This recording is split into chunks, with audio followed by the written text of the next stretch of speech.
one of the tricks they used to use. This is another trick for you guys.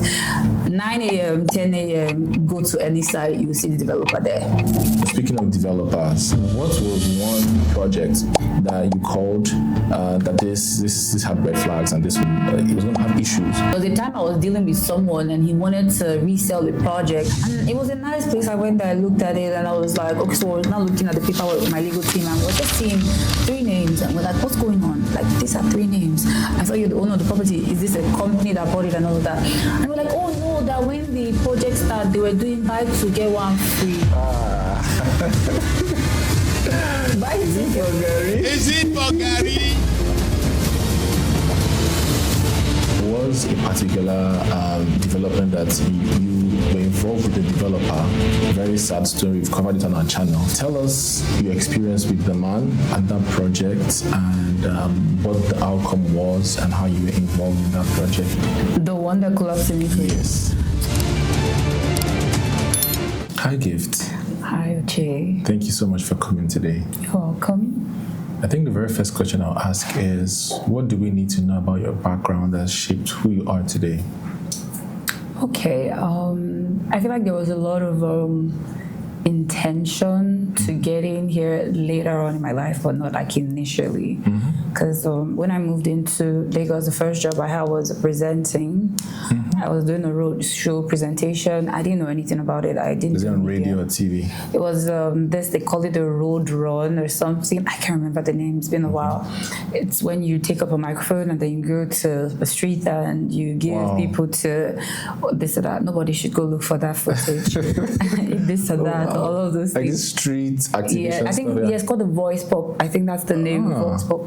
So I didn't know anything about it. I didn't even enter the organization with that information. I entered as I was going to do the back end, but they needed a presenter on the spot, and so they needed me to present. I didn't understand what was going on. I'm like, this is so different. I prefer back end work, so why am I being put out there? But I felt like it was something to help me develop my confidence, because the first time I started, I had like a coach with me. So after learning all of that presentation and speaking to people, we started like another segment where I started speaking with some celebrities back then. So it kind of helped me build my confidence, my presentation. So when I moved into real estate and I was given the role to present, it wasn't difficult because I already knew how to present or how to like, get my questions in order and all of those research stuff too. So that's one of the things that helped me with my presentation. I'm also a student of like research. I love to do 1 or 2 research. So I'm also doing market analysis. I'm also doing presentation. I'm also doing like business analysis at the same time. So those are the primary background that I had that kind of helped me shaping my, my field, my career path in real estate. Yeah. So that's the next question I'm going to ask. Why real estate, and how did you make that move from what you were doing before going into real estate? Okay, so it started as a solution base. I feel like this is very popular on our YouTube about us. That's where I give a little background history of how I came into real estate. I remember I almost got into a scandalous case where I was looking for accommodation myself in Lagos. But my sister called me like one day before we could make the deposit, and she was like, I want you to not do this on your own. There's someone that I know that's done this before with somebody. Work with them. So I worked with the lady and she helped me get it. And then I was just a youth copper.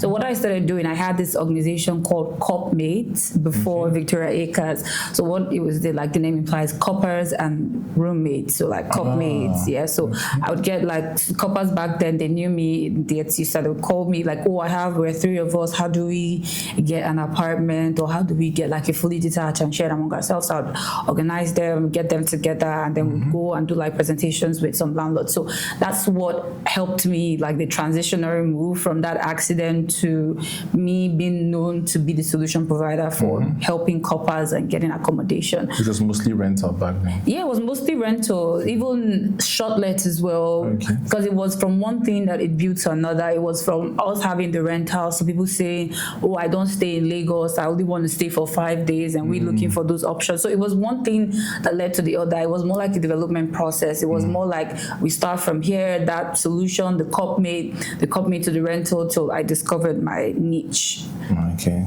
So what's up with CopMate now? Is that defunct? Oh, please no. How do I even gain access to coppers now if I'm not in the group chat or anything? So, I mean, it might be a market to look at because you're churning out youth coppers every year. Like, yeah, it's a good. It is a good market if you're patient. Because one of the things that was good with me is that you have to organize them. You can't go to a landlord and say 5 girls want to stay in your 4-bedroom apartment. Wow. So you have to find the kind of way to make it look like I'm vouching for these people. They need accommodation. Like so it's just more like putting yourself on the line. And there was even some time I had to switch off my phone because the calls were coming in. Oh, this is that. So if you are a solution provider, that's a very good place to start up from. Finding a way to help represent your client, even in rentals too. Find a way to make your client look like he's responsible, and the person can be liable to doing no damage to your property. So those are the things we were doing back then. Okay. Now let's talk about the elephant in the room. As a woman venturing into real estate, especially initially, did you face challenges internally, externally? What were the nature of those challenges that you faced?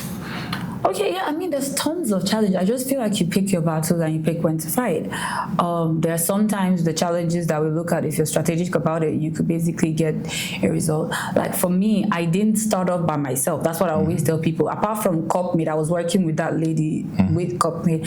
And then when I started working with some agents in short-let, I wanted some standards. So I moved into an organization. Now, in that organization, I was mostly representative. So it's more like, go represent us at this organization, go do this, these are the rules. So it was more like a structure that I was used to. I didn't start off like, looking for solo. I started with an organization. The organization had backing, the organization had resources, it had systems in place.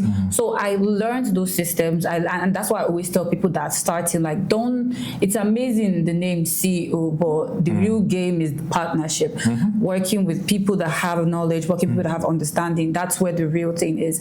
So with those primary knowledge that I had, it wasn't difficult for me because I still maintained the status quo. Even when I left, I was still in an organization. So it wasn't, the challenges was a little bit minimalized because I was working under an organization that was taking most of the risk and most of the instability that was happening. I was much of a representative. So they were sourcing the leads basically? No, we were sourcing the leads. We were getting the leads, but it's more like we had a sales pitch when we go there. We're not working on our own.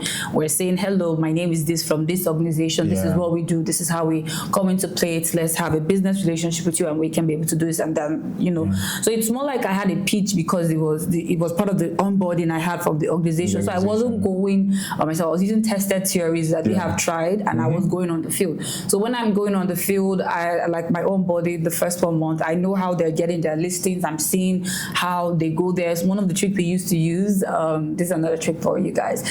9 a.m., 10 a.m., go to any site, you see the developer there. Wow. Every developer, that's the first thing they do. That's the first thing they do in the morning. They want to check their site, they want to count their commodities, they want to know everything. So 9 a.m., 10 a.m., I'm in the sites waiting to meet the developer of that place. So that's one of the strategies that we have. So I was working with already tested theories, and that was who helped me develop my own type of theories. So now you've grown from being in an organization that you are working for to starting your own, and you having people be under you. So are the challenges different now? Are you facing, do you think it's a whole different dynamics, especially with the gender dynamics? For gender, I feel like everybody's the same, because when you look at the biggest people who are making it in real estate, you notice that they're men. If you look at the five top people, say 5 top people of in Lagos. Yes. Do you wanna call them?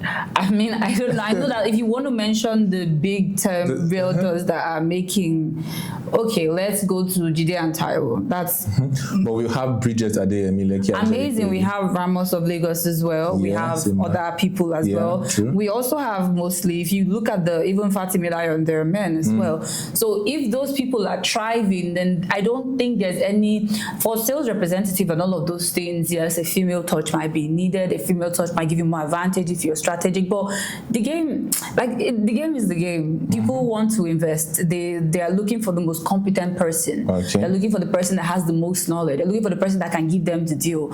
And until that is done, that's their number one thing. It's like when you're buying a car, you're looking at the mileage, you're looking at the interiors of the seats, you're looking at the, how fast is it a sports car, what's the engine size. Those are the first things that are in your mind. Until you're done buying the car, then you're not be like, that's this representative actually knows how to speak English. Yeah. That's when you're done buying the car. You know that that sales rep is actually nice. But that initial moment, you're asking everybody, you're even telling your friends to come and check the VIN number of the car to be sure.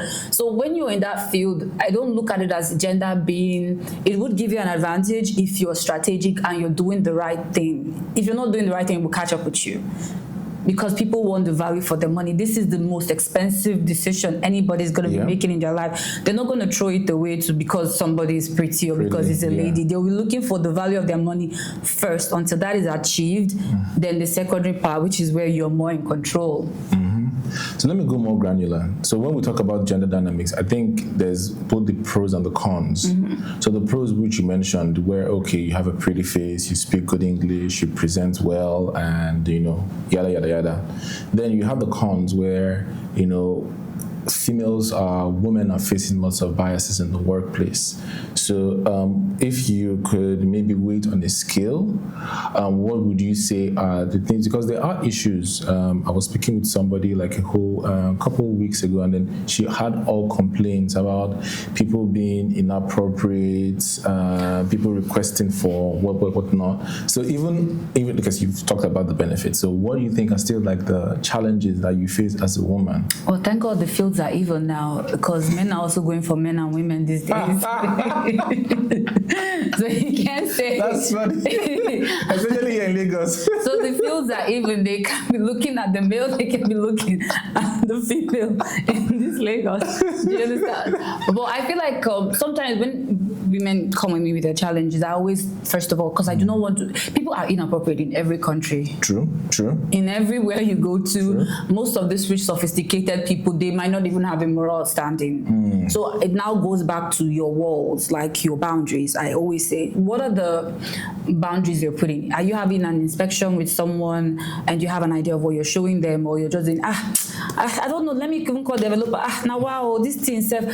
Are you doing that? Are you going to a house inspection? Because I say this, when you go buy a bag in LV and all of those stores, they're all dressed up in their suit and they're wearing their hand glove. When you're going to present hundreds and thousands of dollars worth of house, how are you presenting it? That's the things that I look at, because if this guy is inappropriate to A, they're inappropriate to B. But the most important thing is that he wants to buy a house. So how do you manage? Do you have boundaries? Are you overstepping boundaries? Are you maintaining certain boundaries yourself? Are you doing a little bit of introspection? Because if we use that ideology that, they are inappropriate, even if you go to another state, you still meet inappropriate rich people. So the best thing I always advise is that, what are your boundaries? Like I said, when I was going with organizational policies. It's not like I'm here to figure it out myself. You know that I'm a representative of this organization. I'm going with this and that. So sometimes when people have those, I always first of all like to look inward, because it's still the same challenges a guy will face. There are some women that buy houses from guys as well, but it's the way I've not faced that type of challenge. You haven't faced a woman being a little bit overextending? Nah. Maybe I need more female clients. You haven't felt women being a little bit overextending? Let me come to your place now. Didn't I buy a house to you? They want to make it. Wow. No. Do you have male colleagues that have faced that? Some people would invite you for their housewarming. Okay. You'd go with a gift and all of those things. Yeah. So how do you now present yourself in the housewarming? Are you going to go there and going to get drunk and having all of those things? You go there for business purposes. You go there with your business card. You go there knowing that I'm going to spend 2 to 3 hours here, and after then I have to leave. You go. That's what I mean by you have to plan. You have to have your strategy to manage it. Yes, and you have to have your boundaries to manage it, and you also need to learn how to communicate those boundaries, because some people don't communicate. I'm not going to say that all my inspections were No, I've gone to inspections where someone is like handsy. There are some people that are handsy. It doesn't mean they're So how do you inappropriate. react? They're like touchy. I know some people, they're like, my daughter kind of a situation. They want to hold your hand. They're very touchy. I do respond to the touch because some people that are huggers and all that. But when it's now extended, no, I do not. Thank you very much. Do you understand? Because there's some people that are very emotional. Even females too. They want to hug you. They want to, how are you doing, and all of that. So let's not take away regular human nature and disqualify it. Let's just learn how to manage, have boundaries, and control those situations. Yeah. But when you're sure, it's not just haptics, this person is just trying to connect on the human level. When you're sure that this person has ulterior motive, has there been any deal or set of deals that because of your ethics, you just had to walk away from it? Absolutely. Developers and clients, because maybe it could be inappropriateness, it could be the way you handle your stuff. Like I said, you have to communicate these uncomfortable situations. I don't like the fact that you're calling me by 11 p.m. to come to your office. I do not feel it's appropriate. We should do another time. The person can do two things. The person can readjust. The person can decide not to call you, but you have already known where the person for. And it also helps you to reduce your time wasters. Imagine having all this time and giving this person all this time just to realize you're not a buyer. Yeah. So always communicate. You have to communicate. You have to let them know, these are my policies, this is what we do, this is when I'm available, this is, you have to communicate. I'm not comfortable with this. I'm not comfortable with, like, that's what I always tell people, like, say you're not comfortable and don't let them drag you on for too long. So that's one of the things I usually advise. Okay, that's interesting. So let's shift a bit. So do you have any specific deal that was especially very, very tough, maybe dragged on for months, years, or whatever, and ended up being rewarding? And, what lessons would you say you picked from that particular deal? There's a lot of deals like that. Most of the deals usually drag, they expand, because sometimes, especially when you're doing with hundreds and millions of naira and dollars as well, there's so many things. There's sometimes people might need to liquidate an asset before they're able to buy. There's sometimes it's in an offshore account, they need to be able to move it. There's just so many complications to it that you have to just be very patient. But one thing I've come to understand is, I've developed a closing strategy. I always imagine how a closing strategy would be in my head before I actually go there. For a big term transaction, I already know it's going to take time. I already know I need to be in communications with the lawyers. I need to have good relationship with the lawyers, because most of the cases, the discomfort you have in these big term transactions are the legal people not being well informed about the certain litigations or whatever that is the encumbrance on a property, or maybe allowed. So you need to be in I know I need to be in communication. I know some in my organization, we do search with our in-house lawyer, especially projects that we're mandated to sell. I know I need to go check that out and see what the status is. I know I need to do a little bit of test run. So in my experience, what I've learned is you have to be patient with those transactions. They are rewarding. The one thing I always tell my staff is be much more focused on closing a deal than closing a house. A deal is something that is good. Everybody walks away good. Developer walks away with what he wants, he's expecting. The client walks away with the discount they're expecting, and you walk away with a good commission. And you don't get that when the client is interested in the property. You get that, you have that meeting with the developer before you even put the listing on your platforms. So those are the mini strategies that we have created to fight the fight now before it's better you fight the fight now than when you're in the middle of a negotiation. You're not fighting with your client. You're not calling the developer and say, please wait, don't take the money, he has not assigned my list. You understand? So before we go there, let the client know, okay, what are you comfortable with? What do you want to do? And then you have to be patient, understand that it's going to take time. You have to be strategic. You have to be able to decipher what exactly is slowing down this deal. Is that they don't have enough information? Is it that the wife is having a little bit of cold feet? She doesn't like the way of the kitchen? Is it something that needs like a moral encouragement? I've had a case whereby the difference that was stopping the developer and the client from closing was basically $2,000. Wow. And you're with a $12,000 Chanel bag. Wow. Why is $2,000 the reason why you're not getting an asset? But she didn't understand that. But when I sat down with her, I'm like, look at your bag, look at your car. $2,000, you go for a spa treat. This is an asset you're trying to get. And it made sense to her. But if you're that kind of agent that is like, this developer said they're being too hot-headed, not knowing you need to speak to your client to understand the value, you might have that clash of heads and clash of ego. So sometimes you might need people to bring people to understanding and manage their expectations. Yeah. So those are the things. This is a personal question, and it's something that like lots of real talk say they face. How do you deal with people that just come and lowball everybody? They want to lowball. They go and see the property and they say, okay, it's not worth this price. They shave 50 million, 100 million from the deal, and they are very, very insistent. This is not, it's not, and it's a different thing if you went to source them, but they come to you, you show them options and everything. They're just trying to they want to put in an offer quite all right, but they want to like lowball everybody. How do you deal with, very, let's say, stubborn type of penny pinchers? Yeah. I call them penny pinchers. No, not even necessarily, because those people can have money. It doesn't mean penny pinching means that you're trying to pinch out every single penny. It doesn't mean you don't have a big loaded bank. It might just be like whenever it comes to transaction, you want every single penny out of it. So two things like I say in this thing. I prep my clients before inspections. I let them know, because there are cases whereby we're into development as well. We build houses and clients come and take everything. I'm talking about microwave, talking about the tiles.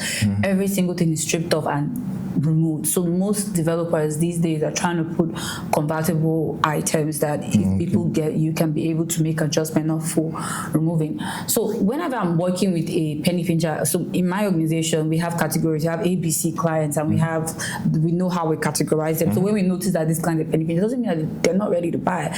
It just means they might need a little bit of adjustment. They might need a little bit. Work out that deal for them. Don't forget, you're still your client's agent. Work out that deal for them, but bring them into realization. That expectations, that managing of expectations, you have to do that. You have to let them understand that you're getting this property for a good value. Yes, when you can see this, I even when some clients are saying, the microwave, I'm like, ma'am, you can get a new microwave. You're buying $120,000. You have to have at least 30 to 40 for furnishing, and microwave is part of it. Are you going to move into this house without buying anything? Are you going to move into this house without making it your home? Are you going to move into this house without customizing it? So don't look at the entire, those are things you can fix. I remember one time somebody was telling me when I was saying a land had piling, and he was like, what if I want to escalate the power? I'm like, if you can escalate the power, you can put another one, because escalating is 2 times the price. So if you can do that, because you think saying that would scare me, you have way more money than I imagined. And in fact, I'm going to double the price of that. Now it seems like you have money you're telling me about. So now you just have to bring them to realization that look at the value, look at the location, look at the address, the internal work, you can customize it. This is a house you own forever. You can change, today you might change the color, why go tomorrow, I don't like it, I want matte color. So always see it in that vision that this is your home, that this is the house you customize into a home. Always have that mentality where you're going. We might look at some other things to take an advantage and ask the developer for a reduction, because that's why they do that sometimes, just to find a reason to say, after all, I'm going to fix the door, after all, I'm going to do this, after all, I don't like that microwave, I'll take it out, it's not my standard. So I use that. I do not disqualify that. I let them express themselves, but I also bring them to the realization that, listen, apart from that, there are other ways we can go around this and get the house. Look at the value, look at it. This place in the next 5 years, development going to take you to the next level. So let's talk about Lagos. Lagos is, it is very rewarding, but it is very challenging. So what would you say to a prospective first-time buyer that's looking at Lagos, whether it's in the diaspora, HMIs here in Nigeria, and they are overloaded with a lot of information. But if you could just distill, in a couple sentences, what the advice would you give to them? Work with the right organization and don't be scared of the professional fees. That's where you're getting your trouble. It's just the same thing with legal organization. When you go choose a floppy lawyer, you get floppy result. But when you go to the organization and they give you their fees, you're for sure you can escape every trial. So that's one thing I tell them, like, don't go and say, I know a cousin that was doing real estate before I went to London. This family friend, let me go to an organization. Even if you want your cousin, say, okay, do you guys offer referral fee for this, my cousin that is involved? Because we also have that package as well. So go to the organizations that you know that are verified and are actually doing a little bit of work, and work with those organizations, because they will treat you like a client, not like a relative.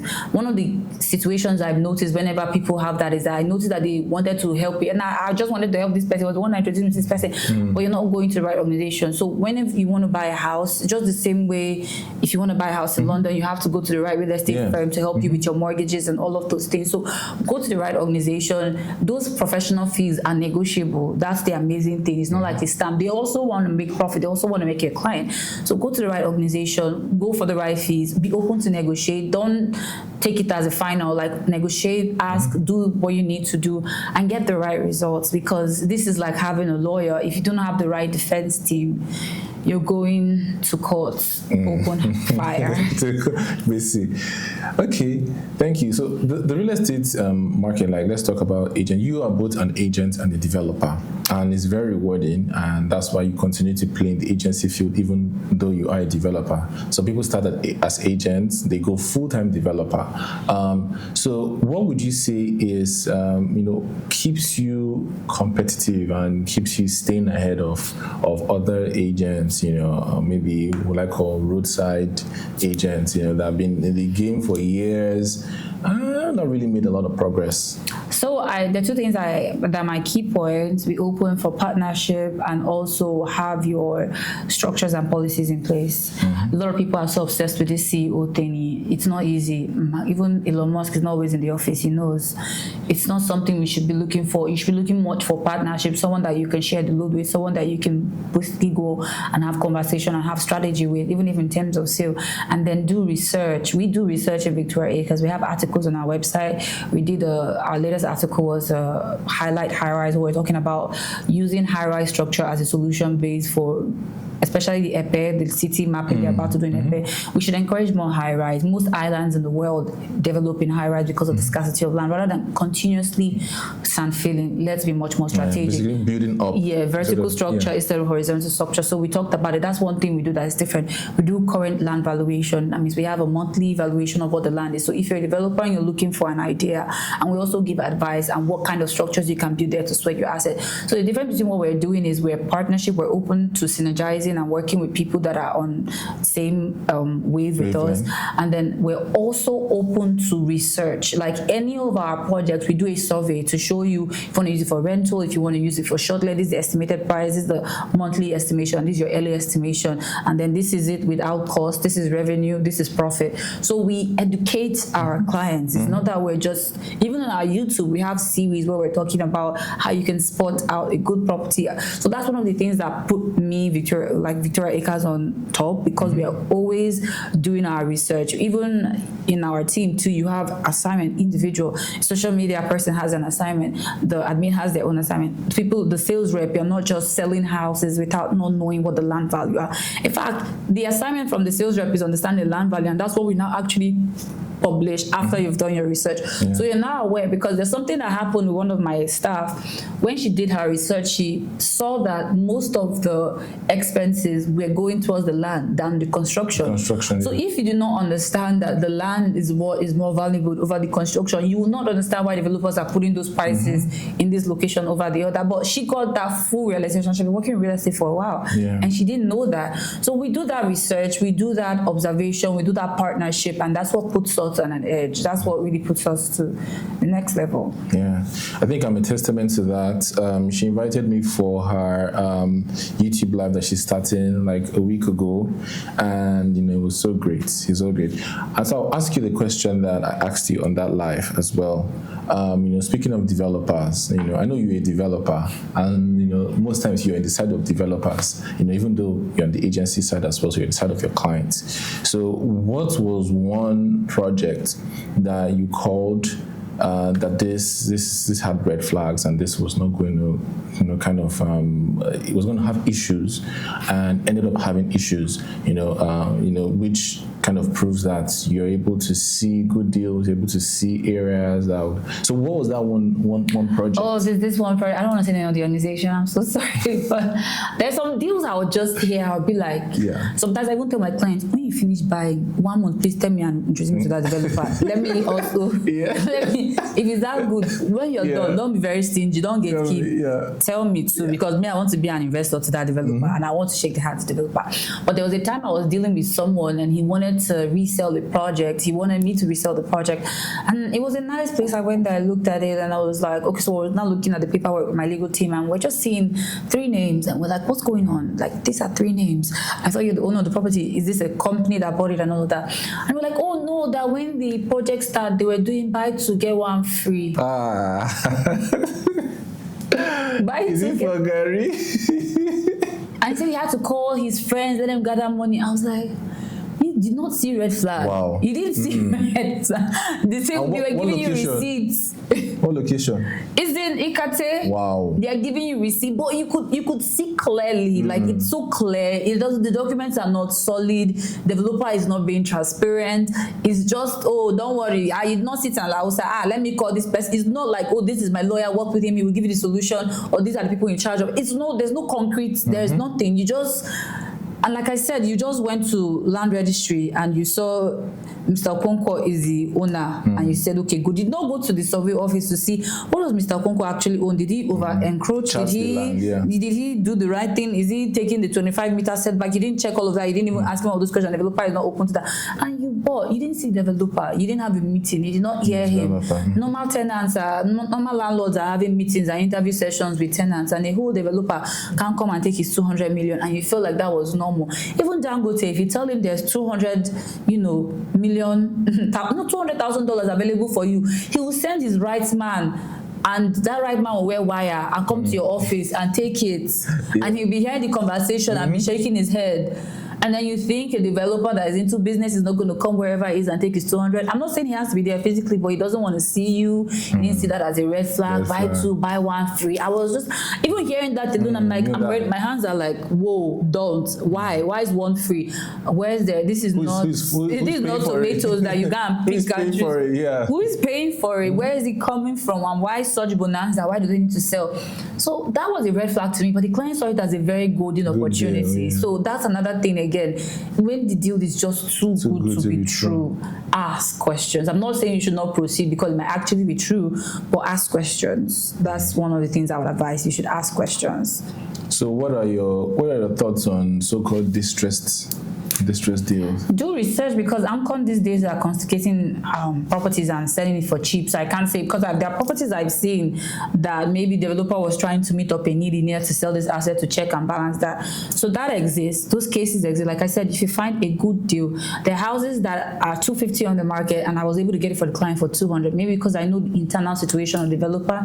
The developer needs that money to finish the full unit so he can sell the property at the actual price that he wants. So you don't, until you understand that there are so many logistics that can affect the price of a distress sale. All you have to do is ask questions and make sure you have, like, you're working with the right legal organization, because there are some deals that are very good because the developer might need money urgently and he's willing to let it go for a price, but he won't still be willing to let it go for ridiculous. I'm telling you, because maybe that might be their sacrificial lamb. I've done that before. There are like when we started the Corinthia Residences, there are projects that I sold for 80, and that was on a payment plan. But when I've gotten to a particular level, I'm like, and that was someone that took a chance on me.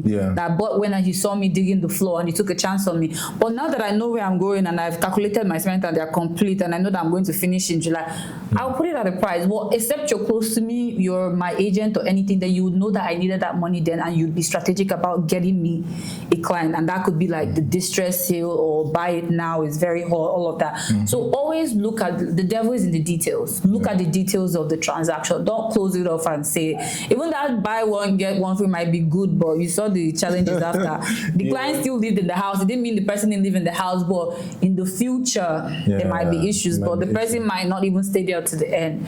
So that's the thing. And property is about like you can start with okay today and you'd want to end up in Lekki. So it doesn't necessarily mean there's a static position for you right now. It's a progressive journey.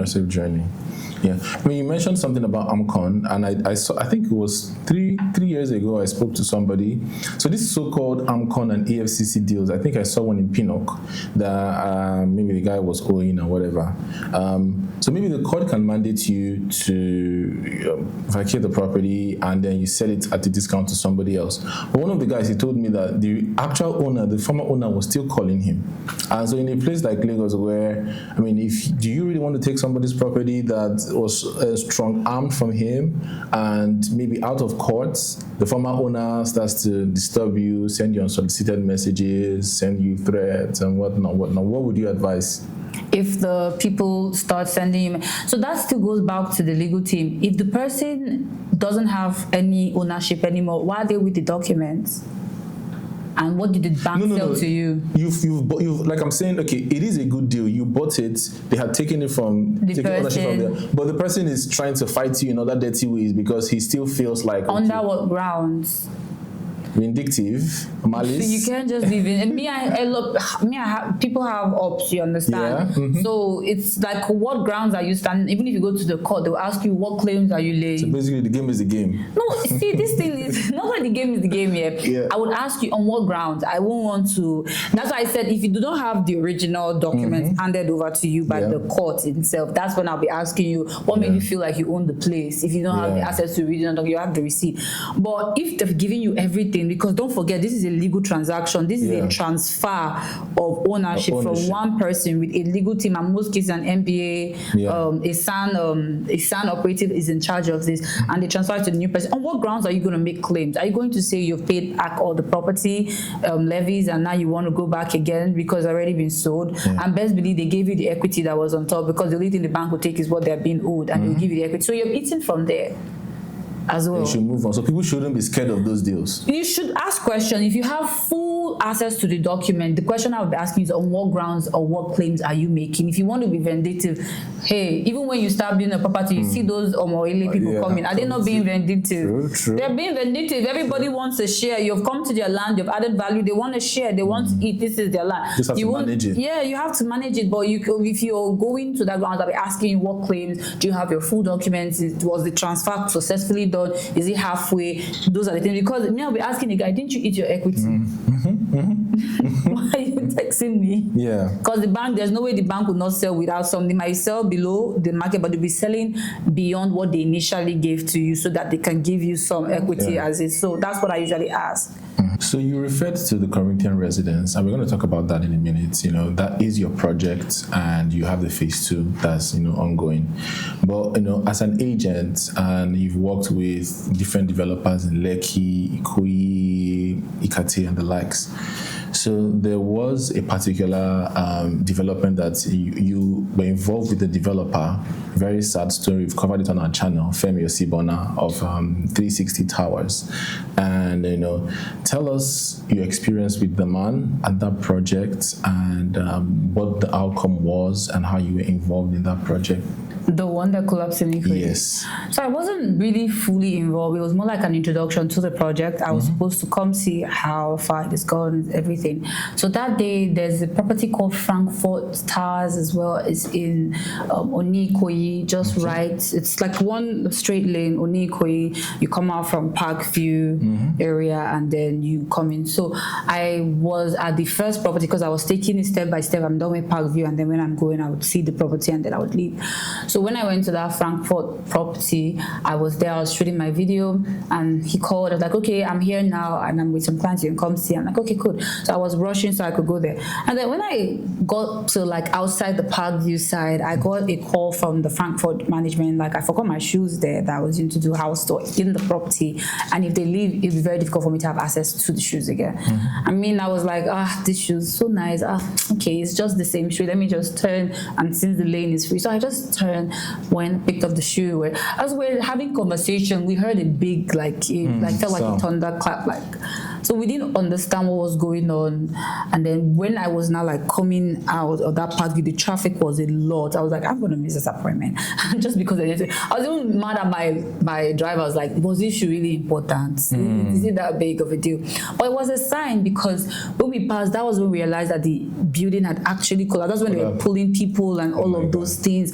And it took a while before any helpline would come. So everybody was just managing with that one lane traffic thingy. And it was just so surprising, because we would have been on the property, probably on the same height that he was looking, because he was taking us through. But because of that situation of because of that, I don't I'm never in a hurry, because if I was in a hurry and like, leave it, it's just a shoe and stuff like that, I wouldn't have gotten that signal that I needed to be safe. So that's one of the things that actually saved me.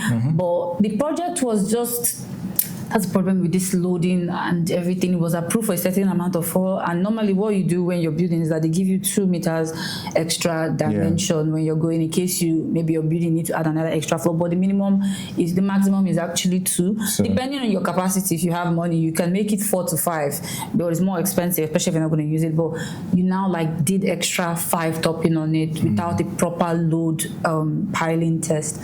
That was very devastating. But thank God I didn't fully engage. It was more like a sightseeing, it was like, and then that situation type of thing. Yes, that situation really saved me, because it would have been very, very sad. Who would have? Yeah. So there are conspiracy theories that he's still alive. Do you believe he actually died? I don't know. I wasn't invited for the funeral. I didn't see anything. I can't. But he was on site that day. He was on site that day. So it's possible he died. I cannot say, because it hasn't been verified. It hasn't been approved. I wasn't at the funeral. I didn't see anything. I can't say if the family, the people who are taking the loss, are publicly coming out and saying that we lost this person. we lost this person. If the family is coming, then maybe we did lose him. If the wife is mourning and wearing her black dress and all of that, maybe we did. But if they did all of this for a show, and I'm just like, what was the benefit? I mean, we know the benefit. We know the benefit. But still, everybody did play their own part of the game. So me, the audience, I have no other option than to believe. Okay. So what were the major lessons you learned as someone that now is into development? What were the major lessons you learned from that and other, maybe developers that have beaten the dust all these years? I won't even say that it's not possible for you to cheat. I won't use the word cheat, but maybe bypass, because you might find an easy way to get stuff done that you might want to do for the original plan. But don't bypass the most important thing, like your M&E. I know some people that you just see this guy there and you saw that he did your switch in your DSTV in your house, and you say, guy is good though. With DSTV installation. You're now calling today a full project, and you're surprised that the wiring is somehow someone that just God did. So please, you have to be very, very, don't cut all corners. I'm not going to say if there's a way you can save extra 20 bag of spend, you shouldn't. There might be, but when you know it's not necessary, you don't need it. Get the right set of people to get the right stuff. I know some developers that build without layouts. How do you not know where everything's supposed to be? Be like, as the Lord, the Spirit leads. The Spirit ain't there. The Spirit is definitely not there. You're doing things on your own accord. So I think one of the things that we need to do as developers, that we should stick to the structures that work. Stick to the things, stick to your niche. If your niche is doing affordable homes at this time, don't go and do affordable homes and slash the label luxury on it. Affordable, sustainable is affordable, and it's your niche. It has mass market. You will always move. You want to go into luxury, you have to understand that time is your biggest competitor, not other people's development. Time and your ability to create something luxurious, something different, something people would understand. Because some people would do triangle structure and be like, I was trying to do something unique. Everybody knows why we do square. You go do triangle now, you see that all the space is gone. No, over innovate. Contemporary, you go and do stairs that your furniture can pass. You not do elevator. So how will your bed, your king size bed, pass that tiny staircase and you slap the label luxury on it? So if we're going to be doing luxury, let's invest in luxury and let that be your niche. Don't do luxury today and say, let me just go back to that. Now we the audience are confused. We don't know where or what your niche is about. Yeah. Okay. So now you started your own development. Tell us where you came to as a person, as a professional, that you decided, okay, I think I need to go into my first development, and how did that go? I didn't start alone. That's why I'm always pushing partnership, because it will save you less stress. It will save you a whole lot of everything you're going through. I started with a consultational role whereby I would move around, do my market research, my market survey, and I would put like, this is what I think should be done. Because initially we wanted to do in that place were 3 bedrooms, but when we moved around, we found out that 2 bedrooms is what would sell more. So we turned the 3rd room into a a BQ, so you're getting like a 2-for-1 special. So those are the things that I do that brings the value, that makes them to put me on board with okay, so let's be part of this project. You're supervising, you're ensuring the layouts are done right. You're going to the site. We're going to site every day. We're seeing, we're advising, we're developing, we're growing, and we're doing research. We're moving around. We're looking at what people have done. Is it beneficial? I remember one time I was moving around and I saw this property in Ikoyi. They had this central sewage system like they have outside the country, whereby you can just put your trash bag into that convertible and it slides down. So in our next project, I'm thinking, instead of the cleaners every day climbing the staircase up and down, you could have that convertible in each floor, and then it's just like a central trash garbage chute. So you don't even necessarily have to keep your black nylon in front of your plate. You put it there, it's just take slides it down in the that aluminium stuff. So I saw that, I was very impressed. So now moving forward, we're doing a project. I'm like, let's add that in there. It's good. It's sustainable. And you add to the obviously the costs. I would check. We have to do analysis to see if it's going to cost us more, because it's aluminium they use there. We might have to import in large quantity.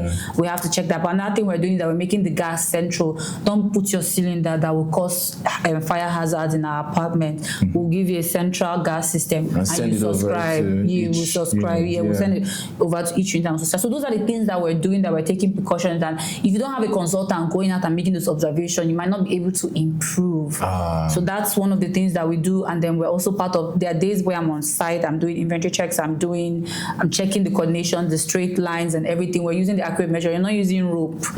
The tape is not expensive. We'll buy one for each floor and we can use that. We're not doing all of those things. So those are the things that you bring to the table that makes a difference. The fact that you're bringing ideas that will make a project sell fast. We had a project to sell that in 60 days and we sold it in 45 days because we knew exactly what we were doing. And when we went there, we found out nobody has a gym. Nobody had an elevator in that in that axis. So for the sake of the audience, where was your first project? It was at Ikate, right? Now if you go there, I wish I could take you there. We did a lot. We had to bring other developers together. We developed that close. There's even a school there now, a Montessori school that's actually racing. We now made the security. We added some mopos and we now work with Venco, whereby everything is on the systems, everything is automated. You just have to make sure it matches. We have a central CCTV. We have a managerial office there. So we're observing those people that are using it for sure. That we're helping them observe. We did a pool there and we did an open lounge and we also did a gym. So those are the things that we did that many people came there. All they had to do was move around to confirm that we're doing something different and our price point were making sense. So that was the things that we did that increased the value of that project. And now, let me be honest with you, we sold out in 45 days with no payment options. With like people were paying full cash on and they were moving immediately. They were not even, one of the clients were even saying that we should not worry about finishing, that she wants to do her own finishing because she could see the value that we added to that project. Our 2.0 is going to be so crazy because it's close to the Purple Mall, which is like an all-inclusive mall. We have the cinema, we have the gym, we have a car wash, we have a lounge, we have a shopping center, we have a skate center. Off Freedom Way. Yeah, off Freedom Way, where you do your biometric when you want to run out of the country. Don't worry. There's now affordable accommodation there for you. So it's going to be bigger. The amenities are amazing. The roads network is huge. This is going to be like one of our biggest, startup project because very soon go to Ikoyi, hopefully. So tell us more about this project. What type of apartments are available? Is that 2-3 bedroom? How many units are left? What's the price point? So our 3 bedrooms are sold out now because those are the first thing people took. It was the penthouse suite. It was sold out without even thinking. What we have available right now is 1 bedroom and 2 bedroom. We have a total of 13, but 5 is gone, including the 2 bedroom. So we had to halt on sales for a while because the dollar was fluctuating and we did not want to put in a price whereby we're selling off plan project and now we're done. There is no replacement or resale value. So what we had to do is we pause, we get to a milestone and then we open back sales. So we're opening back sales at the end of this month. We're already gathering our materials. They're on the 5th floor. And once they're done with the 5th floor, we'll start our tiling and everything. So are you going to wait till the end of the month to communicate the pricing? Yes, we have to wait because we have to go back. Like I said, we're going to be imputing some new changes that I've observed that I want them to add. Those will be added in cost. We're going to see if it's something too much for us to do. If it's something, is there a way we can work around it? The central gas has already been done and installed in the plan.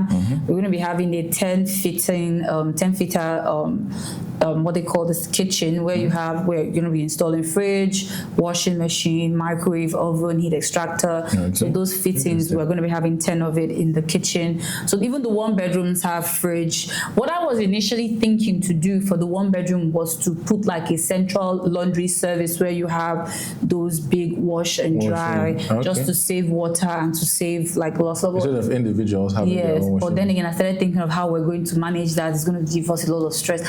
Let's scrap it. Everybody have your own washing machine. But you can make a lot of money from that. Yeah, but that means we'll start now being in charge of management and replacement, and then do now have somebody saying, I gave them, we have to now have a strategy on how to, maybe we'll do it. I don't know. It won't be convenient for the occupants, but it will be profitable probably for you, because I don't have to come downstairs or wherever to go to the laundromat to have some of them might even just get angry and buy themselves a washing machine. Exactly. So yeah, I agree with that. Okay, so if you're interested in this her new project of Freedom Way, contact us. To get on the wait list by the end of the month or whenever this comes out. Probably the pricing would have been communicated. I'll put it on the spot. Are you going to give any discounts to people watching right now? So the amazing thing is, for an agent, we have accommodation for you. There are agency fees that we love supporting the agents that we work with. If you're not an agent as well, you don't do this thing full time, you do it as a part time. We have what we call referral fees, whereby we also compensate you for referring a buyer or two. And you, the buyer yourself, when you're wondering, what about me? Who is going to care for me? Don't worry, I'm going to care for you. Once you start having a conversation, and I know where you're coming from this podcast, best believe you're going to be getting the best deal. Okay, so contact us to get started on your journey. Now, I have a couple, probably 3 more questions too, and then I'll let you go on your way. I think 2-3 years ago when we spoke, we talked about the Ekpe Lekki. You say you don't really play in the axis, but I think when we're speaking today, we're talking about like the new Ekpe master plan. So what would you say are the underrated areas in Lagos right now that probably in the next 5-10 years will really be big, but people aren't looking? Ekpe is amazing, but the reason why I did not engage with Ekpe, because when I was doing my own research, I didn't see like a valid form of ownership. I just saw a lot of speculations. Is this family that was selling to this family? And I don't like dealing. I sold something in Ekpe before, and that was my first and final full stop. Not doing that here. So it's just like a lot of this person, and then you're going far away. But why I said that for the Ekpe city is that I'm like, I feel like it's going to be a new city. It's going to be a new dimension. My encouragement is that let us have a plan before we go there. So we don't have what's happening in Chevron and all of these areas, because the only well thought out city is VI. That's why we have the CBS, the Central Business District there, and you can see how they're high rises, you can see the office complexes and all of that. So moving forward, that Ekpe city, I would like the government to focus on horizontal, vertical structures like discussed. Let some places have vertical structure, especially to foster. It's also good for roadmap, because instead of 10 people living here, we have 10 people living here. We can now have like facilities. You can even have a good proper Google map. Instead of so many cities blocking canal, everybody's there. If you're very rich, you can take the penthouse suite.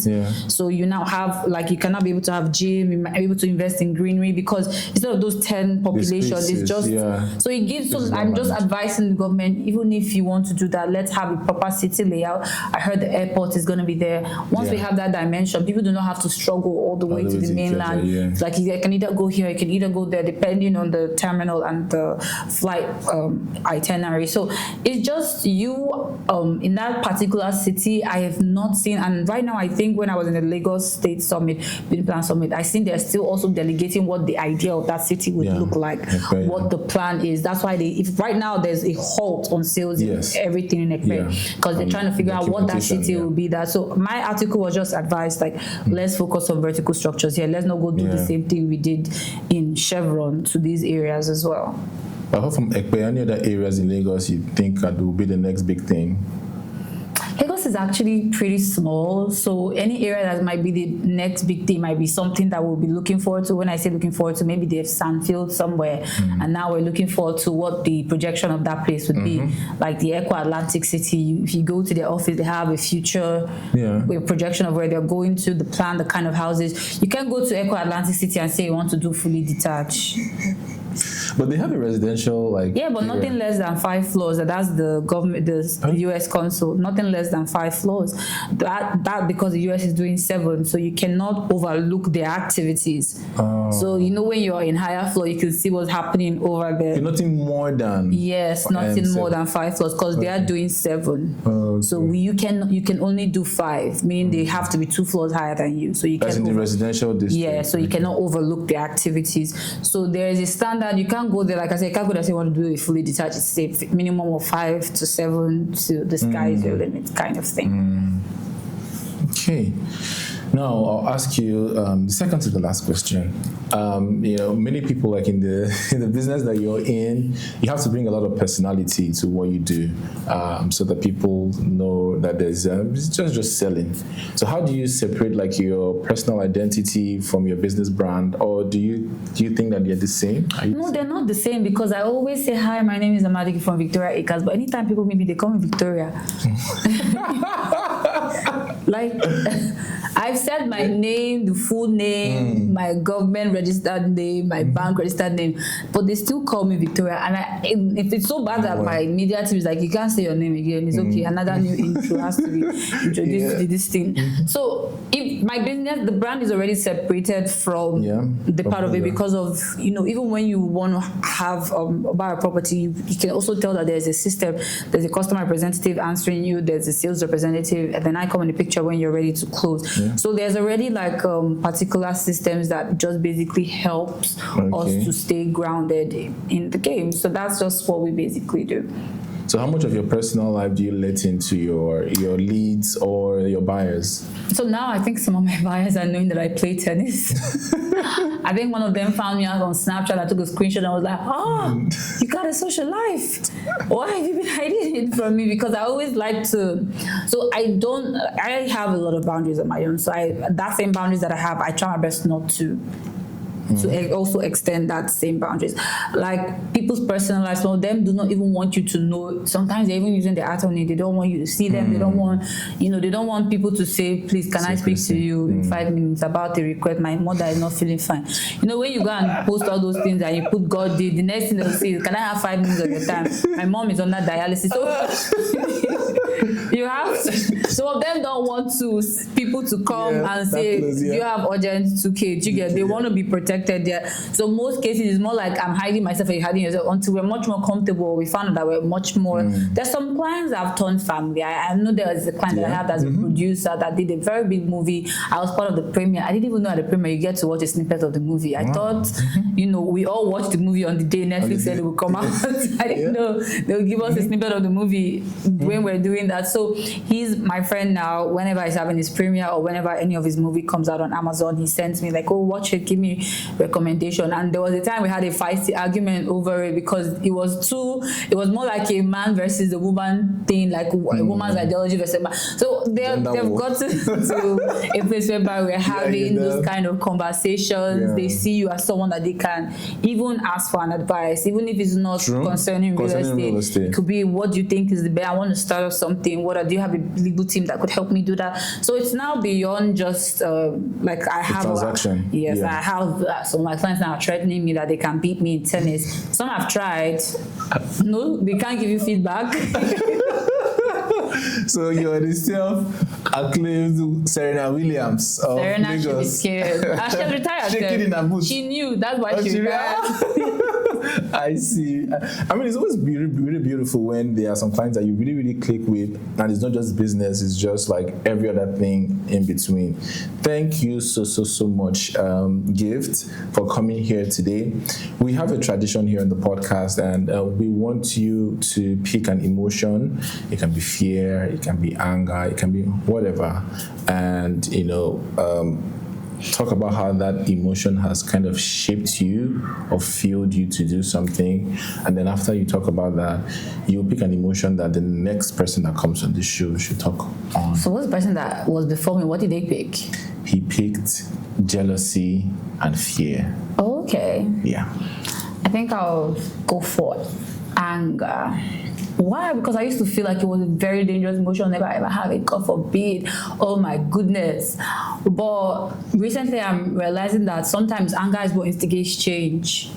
Okay. Is when you're angry, you're now really saying exactly how you feel, and that can change. That can change the situation. Is when you decide, I can't take it anymore. You want to get out of it. And anger sometimes pushes you. You might be so angry at the situation you're in that it forces you to not like do better. To change your situation. Yeah. So because I felt like, why would God give us that emotion? The only thing that I feel that people are doing are trying to mix it with a little bit of violence.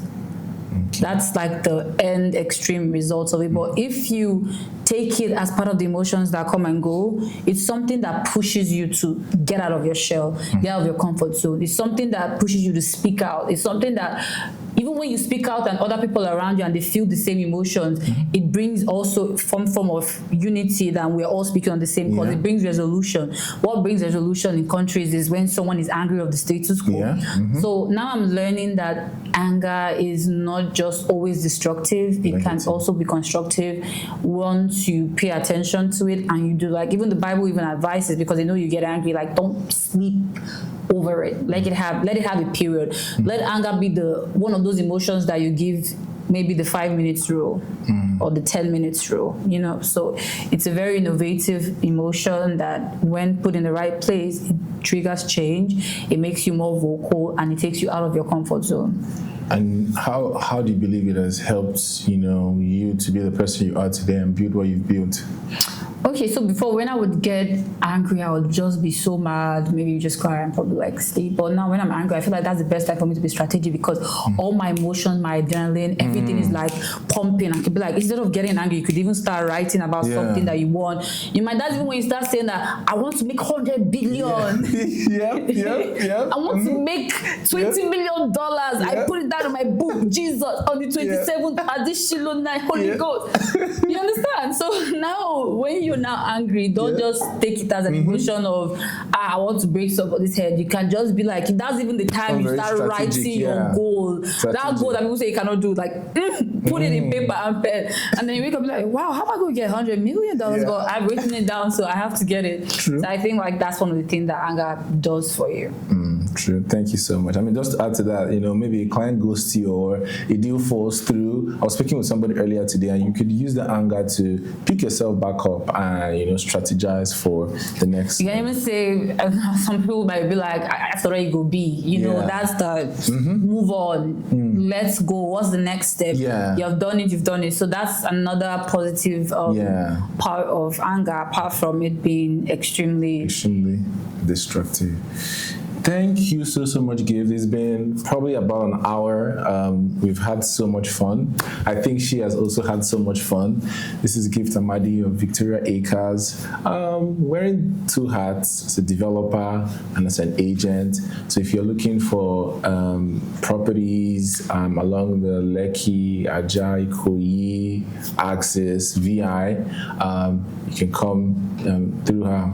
Ideally, I think you should come through me, and then I'll through us, I'll connect you to her. Thank you so much again, so much, Gift, and I hope to do this again sometime soon. Thank you so much for having me. And for more information concerning me and my organization, you can find us on Instagram at Victoria_Acres_Ltd, and on YouTube at Victoria Acres Limited, and our website www.victoriaacreslimited.com. We're looking forward to hearing from you. We're looking forward to communicating with you and closing a deal with you. Kindly like, kindly share, kindly subscribe. This is the Ownahome TV show. Here at Ownahome, we believe owning a home, owning a property should not make you lose sleep. Watch out for our next episode. But before I go, you didn't tell us of the emotion the next person should speak on. The emotion, I feel like I want to hear about anxiety. Anxiety, yeah. Okay, so the next person is going to speak about anxiety. Thank you so very much, Gift, for coming on. Thank you so very much for watching. Those of you that have watched up to this point, thank you for watching. This is the Ownahome TV show. Here at Ownahome, believe owning a home, owning a property should not make you lose sleep. So we're committed to giving you the very best property recommendations and insider real estate gist. Kindly like, share, subscribe. I'll see you at the very next video. Bye-bye.